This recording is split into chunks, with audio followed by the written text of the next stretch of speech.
আসসালামু আলাইকুম। ওয়ালাইকুম আসসালাম। আমি আসলে এটা হচ্ছে যে কি কলেজ ভাই? তেজগাঁ কলেজ। তেজগাঁ কলেজে আমি আসছি এখান থেকে। তো ভাই দেখা হলে একটা একটা মানে কফি একটা চা খাবো। একটা মজার বিষয় হচ্ছে উনিও ড্রাইভিং প্রফেশনে আছে। ড্রাইভিং প্রফেশনে থাইকা উনি পার্ট টাইমে এটা হচ্ছে জব করে।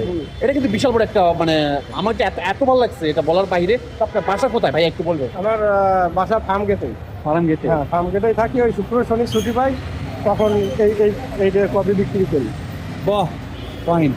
মানে বাসায় বসে থাকার থেকে মানে কিছু একটা করা ভালো। ওয়াও, দেখছেন উনি কিন্তু ড্রাইভিং প্রফেশনে আছে আমার মতোই। যাই হোক, তো আমি আসছি একটা কাজে। তো ভাইটা পার্ট টাইম জব করতেছে। তো আমার কাছে খুবই ভালো লাগতেছে। আপনারাও এরকম মানে ঘরে পয়সা না থেকে এরকম মানে বের হয়ে আসেন, নিজের ইয়ের থেকে বের হয়ে আসে কিছু করার চেষ্টা করি আসেন। তো ভিডিওটা ভালো লাগলে অবশ্যই অন্যকে দেখার সুযোগ করে দিবেন। লাইক কমেন্ট শেয়ার করতে ভুলবেন না। আল্লাহ হাফেজ।